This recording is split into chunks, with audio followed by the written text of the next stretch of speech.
उम्मीदें तो बहुत ज़्यादा थी आपकी, लेकिन उम्मीद से बहुत जल्दी घर से बाहर आ गई हैं आप। अपने एविक्शन पर क्या कहना चाहेंगी? देखिए कहते हैं कि जो अगर मन जैसा हो जाए तो अच्छा है, और अगर नहीं हो तो और भी अच्छा है। तो ऐसा भी हो सकता है कि मैं ये जो इतना जल्दी आ गई हूँ, उसके पीछे भी कुछ और बहुत अच्छा हो जाए। अब जैसे ये आप बोलें कि हेमा जी, ये तो हम एक्सपेक्ट नहीं कर रहे थे कि आप बाहर आ जाएँ, लेकिन और भी कुछ ऐसा हो जाए जो भी आप बोलें कि हेमा जी ये भी एक्सपेक्ट नहीं किया था कि इतना बड़ा कुछ हो जाए। सो वी नेवर नो, ये लाइफ़ है। मैं बोलती हूँ कि मैं चाहती थी बिग बॉस में जाना, लेकिन मैं बिग बॉस 18 की कंटेस्टेंट बनी हूँ। मेरे लिए ये भी बहुत बड़ी बात है, क्योंकि बिना किसी सपोर्ट के एक नॉर्मल लाइफ जीने वाली लड़की हेमा, जिसके ना आगे है ना कोई पीछे है, मतलब बच्चे हैं, बट फाइनेंशियली बहुत ज़्यादा अच्छा नहीं है सेटअप। नॉर्मली सुबह शाम वही नॉर्मल रोटी खाने वाली लड़की अचानक से बिग बॉस के कंटेस्टेंट बन जाती है। कंट्रोवर्सी होने के बावजूद 1 साल के अंदर वो अपने ऊपर इतना मेहनत करती है, ज़मीन से जुड़ के मेहनत करती है। कोई फ़िल्म भी उसने नहीं किया, कोई टीवी सीरियल भी उसने नहीं किया। बस ज़मीन पे जाके जो लोग ज़मीन पे बैठे उनके साथ बैठ के बातें की और जनता बनी, और देखिए मैं बिग बॉस में पहुंच गई। तो ये भी तो एक अचीवमेंट है ना, कि जो मैंने मेहनत की वो रंग लेकर आई। जिनके साथ में थी, जिनके साथ में पार्टिसिपेट करी थी, बाकी जो कंटेस्टेंट थे वो सब टीवी आर्टिस्ट थे, तो मैं थी, रजत थे। तो हमारे जैसे जो लोग हैं वो हम जो पहुंचते हैं अपनी लाइफ की कहानी के साथ पहुंचते हैं, ना कि हम इस टीवी सीरियल का फेस हैं या हम इस फिल्म का फेस हैं। तो मुझे ऐसा लगता है कि मैं अगर आज बिग बॉस में पहुंची हूँ तो ओनली बिकॉज ऑफ मेरी लाइफ की कहानी के ऊपर, कि इसकी लाइफ की कहानी इतनी इंटरेस्टिंग है। तो मैं भैया खुश हूँ, आई एम हैप्पी कि मैं वहाँ गई। 12 दिन, एक दिन जाते हैं बिग बॉस के घर में, वो भी झंडा गाड़ते हैं, लिख देते हैं कि भैया एक दिन में रह के आए। मैं 12 दिन रह के आई हूँ, एक एक चीज़ें देखी हैं, साफ़ भी करके आए हैं टॉयलेट, ऐसी बात नहीं है। हेमा जी, आपने जब कंट्रोवर्सी आपकी क्रिएट हुई थी, तभी आपने कहा था हाँ मनीषा रानी जैसे लोग जा रहे हैं, मुझे कोई दिलचस्पी नहीं है बिग बॉस में जाने की। लेकिन अब जब आपको अपॉर्चुनिटी मिली थी तब आपने हाँ क्यों कहा, जब आपने पहले मना किया था कि आपको नहीं जाने में इंटरेस्ट है। इसी कंट्रोवर्सी को लेकर मैं और जोड़ना चाहूँगी कि आपने सलमान खान को लेकर भी बहुत सारी नेगेटिव चीज़ें कही थी। तो फिर ये अपॉर्चुनिटी कैसे? यस। देखिए ऐसा है कि OTT 3 के लिए मेरी बात चली थी, जो अनिल कपूर जी कर रहे थे, और उसमें भी इसलिए गई थी कि चलो भैया उसमें सलमान जी नहीं कर रहे तो क्या पता मेरा हो जाए। तो मैं जब गई तो वहाँ पे उनको लगाया लड़की के अंदर दम है, इसको OTT के लिए नहीं रखते हैं, इसको कलर्स के लिए रखते हैं। ये बात है मई की। मई से मेरा जो सफ़र रहा है पूरे 6 महीने रहा है, और 6 महीने में हमेशा मैंने, जब भी मैं इंटरव्यू के लिए गई, कभी भी किसी को निराश नहीं किया। दूसरी बात मनीषा रानी की, आई थिंक मनीषा रानी के बारे में मैंने अगर कभी बोला हो, क्योंकि मनीषा से मेरी कोई पर्सनली दुश्मनी नहीं, मैं मिली भी नहीं हूँ सामने से, और मुझे पता भी नहीं वो क्या करती हैं। मतलब करती थी, अभी तो भगवान की कृपा से she is doing really good. Manisha के ऊपर कभी मैंने अगर बोला हो तो मेरे को सोच में मैं पड़ जाऊंगी कि मैंने क्यों बोला होगा। रही बात सर की, सलमान सर की, तो भैया उनसे तो मैं मिलना चाहती थी, इसी चक्कर में तो दबंग 3 कर ली हमने, और फिर भी नहीं मिले। लेकिन भैया क्या करे, प्यार इतना, सम्मान इतना है। अब बिग बॉस में जाना है, अपनी कहानी बतानी है, तो big boss biggest reality show है, तो जब कुछ करना है तो बिगेस्ट ही करते हैं। अब बिगेस्ट में भाईजान भी आ जाते हैं। हमने तो अनिल कपूर जी वाला किया था, हम तो डर भी रहते कि हमारा तो होगा भी नहीं। लेकिन जब आपकी नीयत साफ़ होती है, जब आप मेहनत करते हैं, ईमानदार होते हैं, तो वो चीज़ मिल जाती है। हम तो बात सेल्फी के कर रहे थे, हम तो बराबर में खड़े होकर बातचीत करके आए हैं, हम तो रह के आए हैं और हिस्ट्री बना दी है। तो जो आपने बात बोली है वो प्री प्लानिंग कुछ भी नहीं था। आज अब मेरा इंटरव्यू ले रहे हैं, अब मैं यहाँ पे किसी और का नाम बोल दूँ तो भैया वही अपलोड हो जाएगा, फिर कभी जब दोबारा इंटरव्यू होगा तो उसके शख्स के बारे में बोला जाएगा। तो वो इंटरव्यू भी वैसे ही था, वीडियो थी वायरल भाभी की बात की, लेकिन वहाँ पे जिक्र आ गया दबंग 3 का और वो किस्से का, और हमने बता दी हकीकत जो हुआ था। उसमें हमारे आँख में ऐसे आंसू भी निकल गए, वो अपलोड हो गया, तहलका मच गया। तो हमको तो ये बोला था कि अब तुम्हारा करियर ख़त्म। मैंने बोला था, मैंने कहा भैया करियर मेरा सलमान खान ही बनाएंगे, और उस बीच में मैंने कोई काम नहीं किया। लेकिन आपने उस इंटरव्यू में आपने कहा था कि उनके बाउंसर ने आपको हाँ, नहीं दिया। exactly, हाँ। तो जो अभी आप अंदर थे बिग बॉस में, तो आपने सलमान सलमान से से क्यों बात नहीं शेयर किया? की? हाँ, नहीं की ना, क्योंकि सलमान जी ने पूछी नहीं। तो जब सलमान जी ने पूछी नहीं तो मैं होती कौन हूँ ये बात सामने से रखने वाली। सलमान जी को तो जब मैंने बोला मैंने दबंग 3 किया तो उन्होंने बोला अच्छा दबंग 3 किया आपने, तो जब उनको यही नहीं पता तो वो मुद्दा क्या पता होगा। लेकिन आपको क्या लगता है कि आपके साथ, लेकिन आपको लगता है कि आपने जो एक्सपेक्ट किया था वही आपके साथ स्टेज पर हुआ, आपके साथ जस्टिफाई हुआ? आपको लगता है प्रीमियर वाले एपिसोड में आपके साथ जस्टिफाई हुआ? आपने जो बाहर बातें की थी कि सलमान खान आपसे बात नहीं कर रहे, मिले नहीं, ये नहीं हुआ, वो नहीं हुआ, लेकिन हमें एज अ व्यूअर हमें नहीं लगा कि आपकी बातों को सुना भी गया है वहाँ पर, लेकिन आपको क्या लगा हुआ वहाँ पर आपके साथ जस्टिफाई हुआ स्टेज पर? हाँ, मुझे ऐसा लगता है सलमान जी मेरी जो बातें मैं कह रही थी बराबर सुन रहे थे। इसी चक्कर में तो उन्होंने मुझे पूछा कि अच्छा ये बताइए आपका नाम क्या है, आप हैं कहाँ से। फिर उन्होंने शादी वाली बात भी मेरी पूरी बराबर से सुनी है, तो उन्होंने पूरा अटेंशन दिया है। बात यहाँ तक की आई है कि आप तो बड़ी सुंदर है, आप कैसे बोलती हैं। तो आई थिंक मेरा इंट्रोडक्शन बहुत अच्छे से हुआ था। क्लिप क्या गई है इंट्रोडक्शन में मुझे पता नहीं, वो मैंने देखी भी नहीं है। मैंने उनके साथ डांस भी किया, मतलब मैंने बोले तो उन्होंने मुझे पूछा आप वायरल भाभी बन के जा रही हैं, आप वायरल भाभी क्यों हैं, तो मैंने बताया। अच्छा अब बात बच्चे की आती है, फैमिली मेम्बर कौन है, कहाँ से हैं आप, सारी बातें आई हैं। अच्छा खासा मेरा इवन मेरी सिंगल एंट्री हुई है जबकि 2-2 लोगों की हुई थी, बट आई एम ब्लेस्ड कि मेरे अकेले की हुई है। मैंने क्या वायरल भाभी बन के क्या क्या करेंगे, अंदर खाना बनाएंगे तो कैसे करके दिखाइए, मैंने करके दिखाया। झाड़ू लगाएंगे तो कैसे करेंगे, करके दिखाइए। अच्छा जिम करेंगे साड़ी पहन के तो करके दिखाइए। I did everything and he was very happy. और बहुत लंबा कॉन्वर्सेशन हुआ, और इवन यहाँ तक भी हुआ कि मैंने बोला कि हाँ कि मैंने सुना आप लक्ष्मी हैं, आपके पैर लक्ष्मी है। मैंने कहा हाँ ऐसा बोलता है। फिर मैंने अपने पापा की स्टोरी सुनाई, ये सब वो सब बोले अच्छा ओके, उनको कुछ मान के आप, मैंने सुना आप हेमा मालिनी जी के आपको पसंद है हेमा मालिनी, आपके कहीं मैंने इंटरव्यू में सुना था। तो मैंने कहा मेरा नाम भी Hema, so thank you to my parents कि उन्होंने मेरा ही नाम हेमा रखा, तो बड़े खुश हुए। तो मेरा बहुत लंबा कॉन्वर्सेशन उनके साथ हुआ है इंट्रोडक्शन इस पे स्टेज पे, बट ये वाली बात कहीं नहीं हुई कंट्रोवर्सी वाली। जब अगर वो पूछते तो मैंने जिस कॉन्फिडेंस के साथ ये बातें बताई हैं मैं वो भी बताती कि सर मैं सिर्फ आपसे मिलना चाहती थी।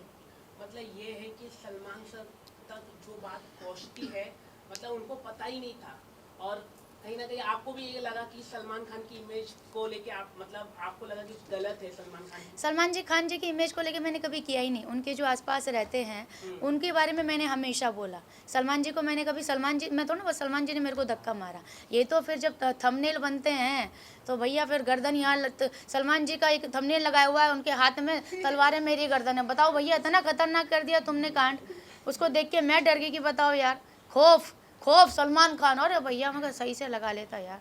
तो चीज़ें आपको पता है कैसे निकलती है, क्या बोलते हैं और क्या निकल के आती है। अच्छा आपने बिग बॉस जर्नी की अगर मैं बात करूं तो आपको लगता है जिस तरीके की पर्सनालिटी आप है जो अभी तक हम जान पाए हैं, अगर आप इंडिविजुअल गेम खेलती तो शायद अभी तक घर में टिकी रहती, भेड़ चाल में चलने की वजह से आप जल्दी घर से बाहर आ गई? नहीं, भेड़ चाल तो मैंने कभी चली नहीं, क्योंकि मैंने कभी इधर की उधर की नहीं। मैं इसके साथ बैठी इसकी सुनी, इसके साथ बैठी इसकी सुनी, अरे भैया इसको भी खाने की पड़ी है, इसको भी खाने की पड़ी है, और वहाँ पे ना ग्रुप बना लिया। चूँकि मैं अपनी इंडिविजुअल लाइफ बाहर से खुद जीती हूँ, ना मायका है ना ससुराल में, अपना डिसीजन खुद लेती हूँ, अपनी लाइफ खुद चलाती हूँ। तो मेरा वही है कि जो मेरे को सही लगा मैं इसके पास जाके बैठी। वहाँ पे क्या हो रहा है, ग्रुप चल रहे हैं, अब किसको नॉमिनेशन डालना है, यार इसका ये ठीक नहीं है, तो अगर तुम ये आपके साथ है तो आपका झगड़ा होगा तो ये साथ में आएंगे। तो भैया जब यहाँ तुम्हारे ग्रुप चल रहे हैं, मेरा तो झगड़ा किसी से नहीं है, तो मैं फटे में टांग क्यों अड़ाऊँ। जब मेरी बात आई, जब मैंने सोचा कि इनकी तो ईगो ही ख़त्म नहीं हो रही है, राशन ही नहीं मिल रहा है, ये कोना पकड़ के सॉरी बोल रहा है, वो बोल रहा है मेरी ईगो ख़त्म नहीं हो रही, जब मेरा पारा फूटा, अरे भैया तुम लोगों ने कमाल कर दिया, खाना खाना खाना खाना, उसको राशन क्या मिला, उसको लगा मैंने संसार जीत लिया। मुझे भी खाना मिला था, मेरे भी अंदर भी लालच आया था, लेकिन बाद में वो खत्म हो गया अगले दिन ही कि भैया अब जेल से बाहर निकालो, राशन पकड़ो, मुझे जेल से बाहर निकालो। बट आई थिंक अविनाश ने वो कैरेक्टर बहुत सीरियसली ले लिया। मैं बाहर लोगों को खाना बांटती हूँ, और जब मैंने एक ही दिन, जब मुझे लगा मेरे अंदर पावर आ गई है, अब मैंने एक दिन खाना कंट्रोल किया, तो मैंने देखा यार भूखे मर रहे हैं वो तो आपस में, अरे यार आज खाना कम मिला। मैंने कहा भैया मैं खाना कम नहीं दे सकती, ये खाना लो, बिग बॉस ने खाना खिलाने के लिए ही भेजा है। अगर मैं आप लोगों का बिग बॉस को खाना दिया हुआ आप लोगों को नहीं दूंगी तो ये गलत बात होगी। गेम अपनी जगह, खाना अपनी जगह। तो मैंने मन का आज क्या बनाना है, राजमा, हाँ भैया राजमा लो। तो फिर जब चाहत को खाना बनाने नहीं दिया जा रहा था तब आपने आवाज क्यों नहीं उठाई? अब मैं इसकी बात बताती हूँ, क्योंकि अविनाश के पास मैं और चाहत खड़े थे और ये अविनाश ने प्रवोक किया चाहत को। चाहत के दिमाग में नहीं आया ये ब्रिलियंट आइडिया, मैं आपको बता देती हूँ। चाहत ने बोला मैं आप दोनों को खाना देता हूँ, 1 किलो आटा में आधा पैकेट देता हूँ, 3 रोटी तेरी 3 रोटी इसकी, आलू देता हूँ, सब्जी बनाओ, ये रही गैस, किसी के बाप में हिम्मत नहीं है कोई अगर रोक ले। तो मैंने भैया अभी तो मेरा चल रहा है, बाद में सोचूंगी, लेकिन चाहत ने ले ली वो बात सीरियसली। चाहत ने जाके कर दिया कांड। तो जब चाहत कर रही थी और जब ये मुझे पता है कि ये सेम लाइन मेरे सामने भी बोली गई है, तो मैं तो यही सोचूंगी ना कि भैया एक्टिंग हो रही है, क्योंकि अगर इसका खुद का होना आइडिया होता तो शायद मेरा आउटपुट निकल के आता। लेकिन आपको ये कितना वैलिड लगता है कि किसी के लिए भी खाना नहीं बनाना चाहिए? बिग बॉस ने अभी तक के चूल्हा किसी का और बंद जिस नहीं तरीके किया से आप लोगों ने और चाहत को राशन की वजह से पकड़ा सब था। लोग चूल्हा बंद करवा रहे हैं, सबका खाना बंद करवा रहे हैं, बट सामने वाला लोगों को दे रहा है खाना, एक ही लोगों को, भले ही उसके फेवरेटिज्म को दे रहा है वो, लेकिन वो दे रहा है। लेकिन वो कौन होते हैं बोलने वाले कि चूल्हा नहीं और जलेगा? लड़की किसी के होके लिए। लड़की के साथ जो बिहेव किया गया है वहाँ लगता है कि और चुम जस्टिफाइड जो था। बोलती है कि वो अनसेफ फील करती है अविनाश के साथ, लेकिन जो चुम ने एग्रेशन उसके साथ दिखाया चाहत के साथ, आपको कहाँ तक कि वो सही लगा कि वो चुम सही थी अपनी जगह पर? यहाँ पे जो है ना टाइम गॉड को पावर मिली थी कि वो जो बोलेंगे we have to follow that rule, ठीक है। तो उसमें हम 17 लोगों ने, जितने भी लोग थे 16 लोगों ने साथ में ये डिसीजन लिया था कि ठीक है अब खाना जब बनेगा, जब सीधा 18 लोगों का बनेगा, उससे पहले नहीं बनेगा। लेकिन ये टाइम गॉड का डिसीजन नहीं था, टाइम गॉड को लोगों ने मैनिपुलेट किया था। अगर आपने देखा होगा तो लोगों ने बोला था, कंटेस्टेंट ने बोला था। लेकिन बात तो हुई थी ना, चाहे मैनिपुलेट से हुई हो, चाहे दिमाग से हुई, चाहे दिल से हुई हो, बात तो हाथों गर्दन तो हिली थी ना कि हाँ भैया यही डिसीजन है।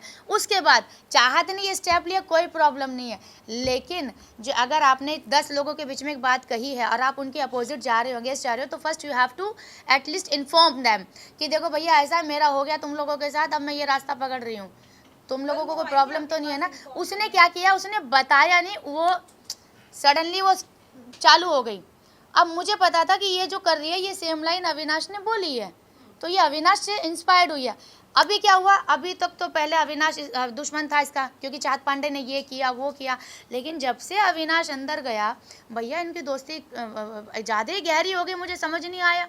तो ये भी क्या मसला है, समझ नहीं आया मुझे, चलो वो भी ठीक है।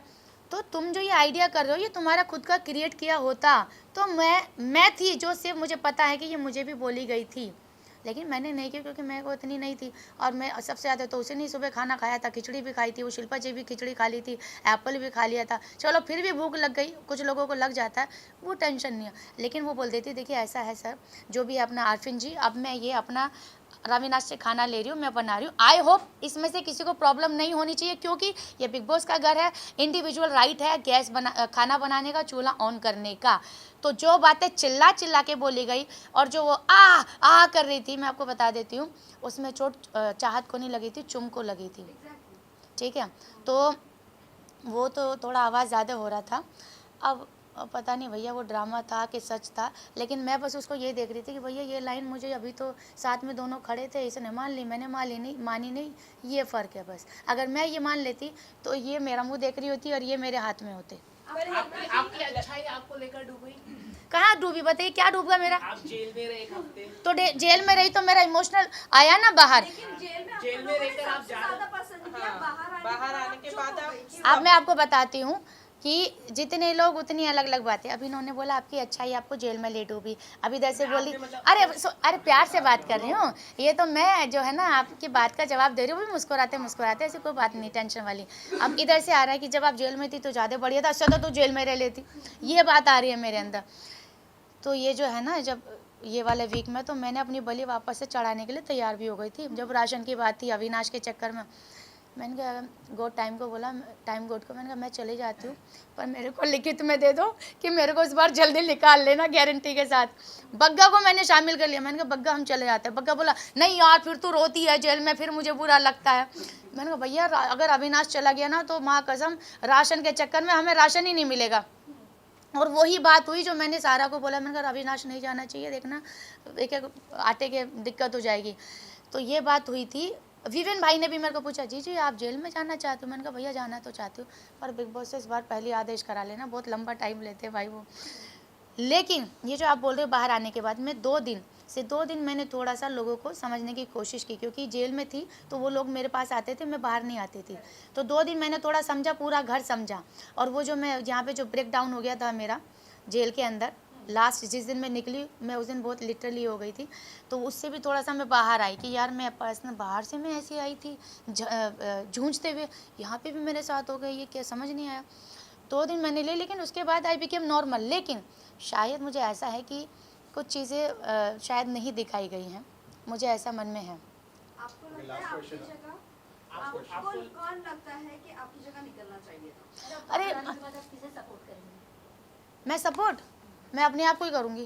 कंटेस्टेंट्स में से ओके, जो देखिए जो बोल निकलना चाहिए था। देखिए सीधी सी बात है, इस सब का जवाब जो है ना आप दोनों के, अब सबके पास है कि भैया हेमा जी तो फिर भी कुछ कर रही थी, जो नहीं कर रहे थे वो घर के अंदर क्यों हैं, और हेमा जी इतना सब कुछ कर रही थी तो हेमा जी घर के बाहर क्यों है। तो मुस्कान और बग्गा जी, सीधा सीधा घर वालों का फैसला था कि अगर कोई घर से जाएगा तो या तो मुस्कान जाएगी या बग्गा जी जाएंगे। हेमा तो जाना डिजर्व ही नहीं करती हैं, क्योंकि सबके साथ मेरा जो बॉन्डिंग था, कोई मुझे ना नॉमिनेट करता था, ना कोई मुझे टारगेट करता था। और वो इसलिए नहीं कि मैं गुड बुक्स में थी, वो इसलिए क्योंकि मैं इक्वल थी। मैंने कोई पार्शलिटी नहीं की, मैंने किसी के पास जाके वो ऐसे ऐसे कर रहा है, वो ऐसे ऐसे कर रहा नहीं। मैं यहाँ बैठी तो इसकी, यहाँ बैठी तो इसकी, because I was so real. Okay, last question. सारा ने कहा कि सलमान उनको टारगेट कर रहे हैं, जो वीकेंड के बारे में जब सब सर समझा रहे थे लगातार कि कोच कोई Mind coach. अच्छी सोच रखनी चाहिए, उनको समझना चाहिए। आप वो कैसे देख रहे हो? वो समझ ही नहीं पा रहे थे, एट द एंड में वो समझ पाए, लेकिन सारा बोल रहे थे टारगेट कर रहे नहीं, और actually जिस तरह से सलमान- बार-बार टारगेट जैसा उन्होंने- सलमान सर का सिर्फ ये था कि भैया मुझे सीधा सीधा बताओ कि आपका काम कैसा है, आपका ये जो प्रोसेस है ये कैसे समझ ली। पब्लिक जो आम जनता बैठी है, जिनके पास कम दिमाग है, इंक्लूडिंग मी ऑल्सो, ठीक है, तो उनको कैसे समझ में आए कि आरफिन का ये काम है, ये प्रोफेशन है। सीधे सीधे 4 लाइनों में समझाओ, लेकिन वो समझाना इतना ज़्यादा हो गया कि भैया जो थोड़ा बहुत समझते थे हम वो भी भूल गए। सबसे ठीक है। ज्यादा मैनिपुलेटिव लगते हैं आपको अरफिन और रजत? हाँ सही बात है, क्योंकि जैसे उनको दिखता है ना कमज़ोर लग रहा है, रो रहा है, अरे तू रो नहीं सकता, तू वीक नहीं है, तू बहुत स्ट्रॉन्ग है, तो ये बिल्कुल no no no no, you can't do this, you can't do this. हमें लगता है भैया कितना अच्छा आदमी, मेरे को भी लगा है ऐसे मेरा बहुत सपोर्ट किया उन्होंने। और रजत का क्या, और रजत का भैया चौड़े में आ जाओ, तसल्ली कर लो, पाड़ लो, उखाड़ लो, उसका वही ख़त्म नहीं होता भैया। One last आप question, टेलीविजन शो करना Last पसंद question, करेंगे? guys. टेलीविजन शो करना पसंद करेंगे आप आने वाले दिनों में, अगर आपको मौका मिलता है कलर्स के द्वारा कुछ शोज आपको ऑफर किए जाते हैं?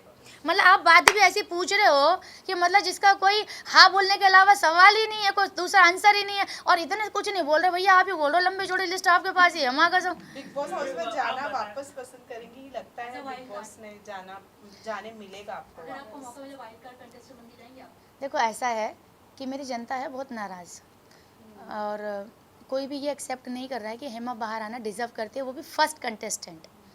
और भैया सीधी सी बात है, जो घर में बैठे हैं वो, जब तुम वैसे भी कुछ ना करते तो बाहर ही आ जाओ ना।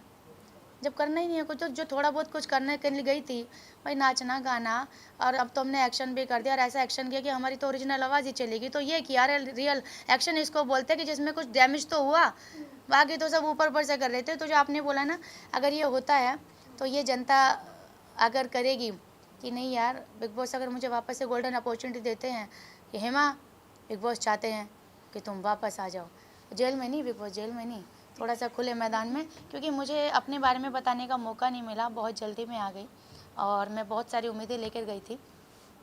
तो अगर बिग बॉस चाहेंगे तो डेफिनेटली हम बढ़िया साड़ी लेके जाएंगे फिर से। One last question. कल रजत और विवियन को कंट्रोलिंग के लिए बुलाया गया था। सबने लीडरशिप के लिए चूज किया रजत को। सब चाहते हैं कि घर का कंट्रोल होना चाहिए रजत के हाथ में। डू यू थिंक रजत उतने डिजर्विंग है विवियन के अकॉर्डिंग? ऑल्सो यहाँ पर रजत, जब उनसे पूछा गया था कि जिस तरह अविनाश ने लोगों को सिर्फ बोला था कि क्लैरिफाई करने के लिए, और सॉरी भी नहीं बोलने बोला था, और खाने के लिए बस बंद किया था, तो लोगों का इतना था, और रजत ने ये कहा था कि मैं खाना बिल्कुल भी नहीं देता। तो आपको लगता है वो हानिकारक नहीं है घर वालों के लिए, और वो डिजर्विंग है कंट्रोल करने के लिए? और जबकि वोट भी उन्हीं को ही मिले हैं, मतलब वही जीते हैं। देखिए ऐसा है कि हर हफ्ते ना सबका हिसाब होगा और बराबर से होगा। ये कुर्सी आज है, अगले हफ्ते तुम्हारी नहीं होगी भैया, तो इस कुर्सी को आज ही आज संभाल ले, या तो इसको सर पे रख ले, या तो इसको बैठ ले, या इसको इस्तेमाल कर ले, तेरे हाथ में है। ठीक है, ये रजत के हाथ में भी आई है। जिन लोगों ने अब रजत को वोट दिया है, जो सोच के दिया है वो कितना खरा उतरेगा। मैं तो बाहर बैठी हूँ, जो अंदर बैठे उनको साफ दूध का दूध पानी हो जाएगा।